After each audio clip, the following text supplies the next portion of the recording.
Amis téléspectateurs, voilà, nous sommes à Malabo, comme je disais toujours, 48 heures à Malabo, 48 heures de marathon pour, bien entendu, la consécration du prix UNESCO et Guinée équatoriale. On va avoir l'impression d'un géopoliticien, il n'aime pas, géostratège? Géopoliticien. Géopoliticien. Je n'aime pas, c'est géopolitologue. Voilà, très bien. Alors, il va nous donner la planimétrie de ce qui s'est passé aujourd'hui. Son impression par rapport au discours du président Biangema et ses autres pairs qui sont venus, les 5 autres. Alors, première impression, monsieur Luc Michel. Mais ma première impression, c'est qu'on voit évidemment la renaissance officielle du panafricanisme. Il y a un État qui porte le panafricanisme. On voit une Afrique émerger parce que c'est le premier prix, c'est la première fois qu'un pays africain donne un prix à l'UNESCO. C'est l'équivalent d'un prix Nobel, mais on a surtout vu hier, moi c'est ce qui m'a le plus frappé, on a vu se lézarder le monde unipolaire occidental et américain. C'est-à-dire que jusqu'ici, l'Amérique monopolisait la recherche, le bien-être, l'UNESCO, le beau, le bien. Ici, qu'est-ce qu'on voit? On voit un chef d'État africain qui est le président d'un État diabolisé, il faut le préciser, remettre un prix à un savant iranien, autre État diabolisé, et à un autre savant africain. La recherche du savant iranien se fait sur les cellules souches, donc on est vraiment dans la biologie de pointe qui va conditionner à la fois la médecine, l'industrie pharmaceutique dans les années qui vont venir. C'est ça la recherche sur les cellules souches. Donc on voit véritablement ici un monde multipolaire émerger. On voit que l'Afrique peut exister sans l'Occident, parce que c'est ça qui est clair, et on voit aussi se dessiner une autre configuration mondiale qui est celle de plusieurs centres autonomes, avec une participation commune. Moi c'est ça surtout sur lequel j'insiste, à la civilisation mondiale. La civilisation mondiale, c'est pas comme les Américains le voudraient, celle de la globalisation, c'est-à-dire l'American Way of Life imposé au monde. On a ici on le sait déjà, la Chine existe, la Russie existe, mais l'Afrique est en train de prendre cette place là-dedans. Et ce qu'il faut espérer, c'est que, évidemment, ce qu'Obiang-Nema a voulu faire, c'est un symbole. Il faut espérer que ce symbole débouche sur une réalité, c'est-à-dire qu'au moins certains pays africains rejoignent les BRICS, puisque nous sommes quand même dans un monde où c'est l'économie qui décide. Et la globalisation, elle est là parce que elle est là en pointe, elle supporte ce que moi j'appelle, je n'ai pas peur des mots encore, l'impérialisme américain ou la domination occidentale sur le monde. Et donc, les BRICS contestent ça au niveau économique. Ils commencent, puisque c'est la position des Russes. Les Russes disent que les BRICS sont maintenant une réalité géopolitique. C'est vrai, par exemple, sur des dossiers comme la Syrie, sur l'Ukraine, etc. Il faut maintenant, derrière tout ça, une réalité économique. Une énorme partie des échanges de l'Afrique, je crois que c'est plus de 35%, se font avec des pays des BRICS. Et donc, il faut espérer, au moins l'Afrique, vous savez, moi je ne crois pas à l'émergence immédiate de toute l'Afrique, parce qu'il y a trop de divergences, il y a 52 pays. 54, oui. Regardez, on s'y perd parce que les États africains implosant de plus en plus sous justement les plans occidentaux, on se perd un peu dans le compte, mais ce qu'il faut savoir quand même, moi je suis quelqu'un, je compare souvent le processus pan-européiste au processus panafricaniste, pas pour que l'Europe donne des leçons. Il y a des réussites de l'Union européenne dont l'Afrique devrait s'inspirer, mais il y a les échecs. En regardant ce qu'a fait l'Union européenne, l'Afrique pourrait éviter de perdre du temps, de l'argent et une génération. Et un des échecs de l'Union européenne, c'est que depuis qu'ils sont 28, ils veulent être 29, 30, plus rien ne marche dans l'Europe. Voilà le problème. Alors, plus rien ne marche. J'ai eu à m'entretenir avec le président Boni Yayi, président du Bénin. Il a mis l'accent encore par rapport au dernier sommet de l'Union africaine qui a eu lieu ici. Vous avez participé aussi à ces derniers sommets.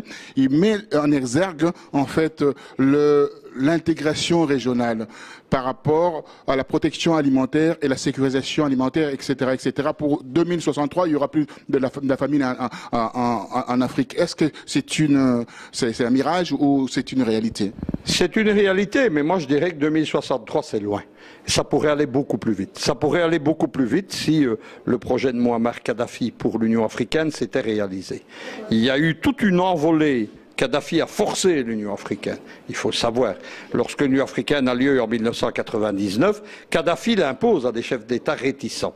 Puis il propose une série de choses sur lesquelles on revient maintenant. Monnaie africaine, Banque centrale africaine, etc., mais qui ont été abandonnées par la destruction de la Jamaïria. Il a proposé, mais là ce ne sont que des projets, une force d'interposition africaine, une armée africaine, projets qui ont été torpillés au sommet de Washington au mois d'août par les Américains, puisqu'ils ont lancé directement leur propre force, qui est en fait dans les mains de l'Africom. Mais s'il y avait ce projet d'Afrique unie, comme le voulait Kadhafi, on n'attendrait pas 2063. Maintenant, je pense aussi que les unions régionales, c'est la solution. Moi, je l'ai toujours dit, je ne crois pas à la possibilité à 52 ou 54 ou plus de déboucher. Donc, moi, je pense qu'il faut un noyau dur d'États, avec des États panafricains en pointe. Quand on suit, et on revient à l'exemple de l'Union européenne, elle a fonctionné sur deux noyaux durs. Le noyau dur du Benelux, avec la France, et ce qu'on appelait le duo Bonn-Paris à l'époque, l'alliance franco-allemande que symbolisait la rencontre du général de Gaulle et d'Adenauer. C'est ça qui a lancé l'Europe. Et l'Europe aujourd'hui ne fonctionne plus parce que ce binôme n'existe plus. Donc moi je pense, soit des États africains vont décider de faire un noyau dur. Mais comment le faire? Je vais vous donner un exemple. Imaginez-vous que le noyau dur soit évidemment à Malabo, et puis que l'autre pointe du noyau dur, on aille la chercher au Soudan ou ailleurs. C'est loin, il n'y a pas de continuité. Donc je pense que les unions régionales, comme la COMESA ou la CEDEAO, etc., ça pourrait être la base de ça. Maintenant, c'est vrai que l'Afrique a des défis. Et là, un défi, évidemment, maintenant... moi, je joins dans le défi sécuritaire la santé.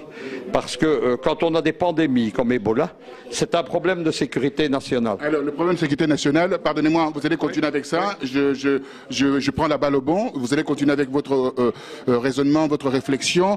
Dès qu'il y a eu le problème d'Ebola, on ferme les frontières tout de suite. Donc, l'intégration régionale n'existait pas en Afrique. Et deuxièmement, ça a créé des problèmes économiques assez importants. C'est-à-dire que le président Kaberuka de là-bas dit clairement que ça ramenait l'économie vers le bas avec 4,7% de la croissance au lieu de 5,6%. Donc on n'est pas encore prêt à vivre la vraie Afrique. Mais Roger Bongos, le problème de tout ce qui se passe en Afrique, c'est qu'il y a des dirigeants africains sincères, comme le président Biangnema Bassogo, comme par exemple maintenant Idriss Déby, qui vient spectaculairement dans une interview Afrique Média de se rallier au panafricanisme. Les chefs d'État, mais il n'était que 5 hier, c'est un symbole. Les 5 chefs d'État qui étaient hier à Malabo pour la remise du prix de l'UNESCO, ils ont plus ou moins tenu un discours panafricaniste. Kenyatta, ça a été aussi une surprise. Mais derrière ça, il y a des chefs d'État réticents et c'est vrai que l'intégration n'est nulle part. L'Europe a résolu la libre circulation des personnes, elle n'existe pas en Afrique. L'Union européenne a résolu, bon, l'euro, on peut en dire ce qu'on veut, mais elle a fait avancer les choses, même s'il y a des gros problèmes. Tout ça n'existe pas en Afrique. Et les intégrations régionales, ça reste des syndicats d'intérêt économique et ça ne va pas plus loin. Pour qu'il y ait une intégration régionale, il faudrait au moins la libre circulation des personnes. Mais on n'est nulle part, hein. On n'est nulle part actuellement. Le problème de sécurité nationale, oui, Ebola en est un, mais il y a d'autres choses. On est ici à Malabo, il y a une commission du golfe de Guinée qui sert à lutter contre la piraterie, c'est aussi une initiative de la Guinée équatoriale. Ça vise à ce que ce ne soient pas les grandes flottes occidentales, britanniques, françaises, américaines qui fassent la loi dans le golfe de Guinée. Le golfe de Guinée aujourd'hui, c'est la principale zone de piraterie avant le golfe d'Aden, avant le golfe de Somalie. C'est ici que ça se passe. On n'en parle pas. Et ça fonctionne au niveau militaire. Paradoxalement, il faudrait maintenant que ça fonctionne pour des urgences de sécurité médicale ou des urgences de sécurité alimentaire, les famines, etc. Mais là, on en est loin. Moi, on m'appelle le panafricaniste blanc, mais je suis un afro-pessimiste.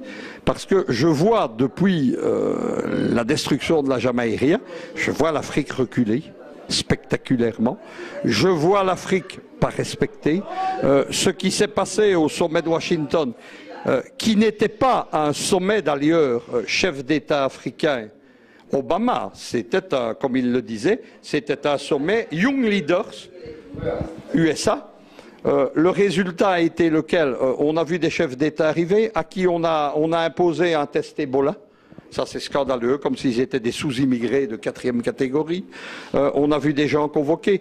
Moi, il y a une image qui m'a fait mal à Washington. C'est la conférence de presse entre Kabila et Kerry, où on voit, j'ai eu l'impression de voir un élève venant se faire engueuler par son professeur. On voit que Kabila finit par dire non, il veut réviser la Constitution. Mais là-bas, on voit quand même un chef d'État qui, visiblement, s'est fait tirer les bretelles, pour rester poli. Ça ne va pas.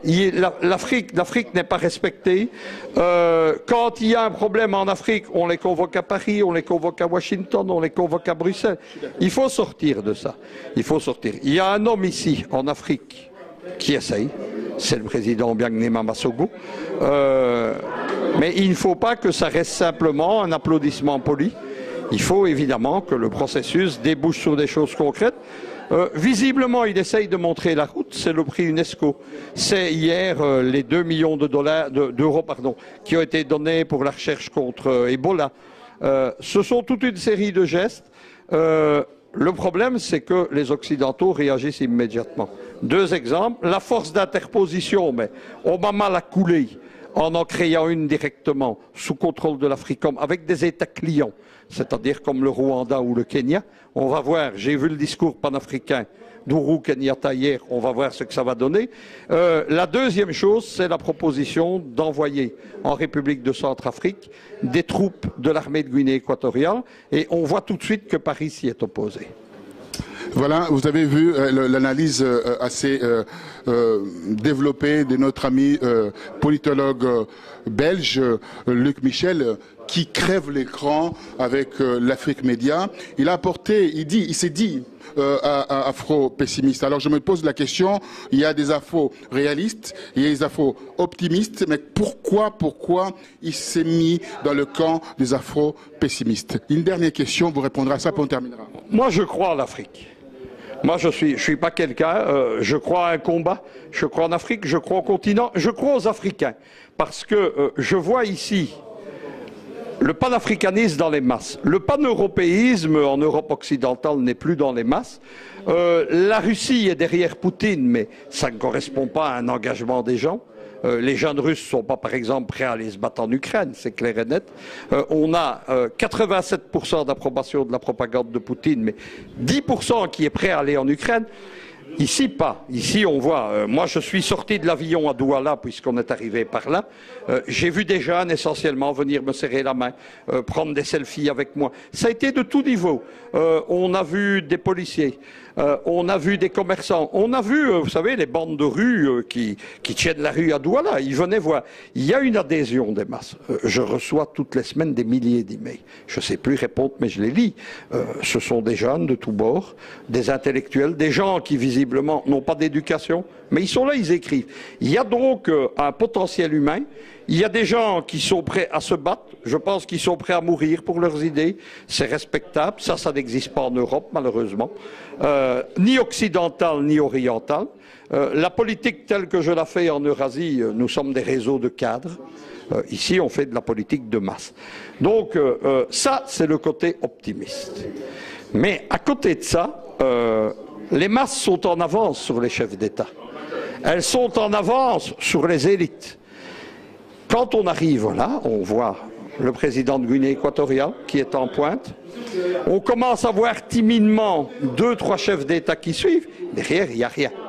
Il y a des États clients, il y a des États qui se précipitent encore à Paris. Dans un monde où la France-Afrique n'existe plus comme réalité politique. La France, depuis la réintégration de la France dans l'OTAN par Sarkozy et Hollande, c'est des généraux non plus français mais de l'OTAN au service de l'Africom. Et la France-Afrique, ce sont les porteurs de valises de la politique de Washington. Mais ça n'empêche pas les chefs d'Africains d'avoir gardé, un peu comme le chien de Pavlov, avoir gardé le réflexe de soumission, au moins de problème. on court chercher de l'aide, de l'argent, des troupes à Paris, des conseillers qui ne sont pas là pour aider, évidemment. On voit encore les grandes multinationales, notamment françaises, Bolloré par exemple, qui fait la loi en Côte d'Ivoire, qui fait la loi au Cameroun dans les ports. Ça ne va pas. C'est pour ça, moi je suis pessimiste de ce côté-là. Et je suis pessimiste aussi parce que le panafricanisme, il s'est effondré une première fois, en 2011, avec la destruction de la Jamaïque. Il reprend, mais de façon beaucoup plus timide, parce qu'il n'y a plus la locomotive flamboyante qui était Kadhafi. Il n'y a plus ce type qui n'hésitait pas, fantastique, moi je l'ai connu, qui n'hésitait pas à dire non aux plus grandes puissances. On n'impressionnait pas Kadhafi. On n'est pas ici. Ici, on a un chef d'État plus traditionnel, on a une politique plus traditionnelle. J'ai été très déçu de ne voir que 5 chefs d'État hier. Ça, c'est une chose. Donc, c'est mon côté afro-pessimiste. Maintenant, moi, je vais vous dire quelque chose. Il y a un grand homme d'État européen, c'est Guillaume d'Orange. Guillaume d'Orange, c'est l'homme qui a fait l'indépendance des Pays-Bas. Et sa famille, après, ils sont devenus rois d'Angleterre. Et Guillaume d'Orange disait, il n'est pas nécessaire d'espérer pour entreprendre. Et il ajoutait, où il y a une volonté, il y a un chemin. Maintenant, ma conviction profonde, et ça sera ma chute là-dessus, c'est que ce sont les masses africaines qui vont apporter cette volonté. Merci. Vous avez vu, donc, par rapport à l'intervention de notre ami Luc Michel en direct de Malabo, le 16 septembre 2014, en marge du sommet, je parle du sommet, la rencontre pour la remise du prix UNESCO Obiang Nguema, où nous avons vu que 5 présidents timidement ont parlé de l'Afrique d'une manière émergente, mais il y a encore un chemin à faire. Merci à vous, bon retour en Belgique. Merci à vous.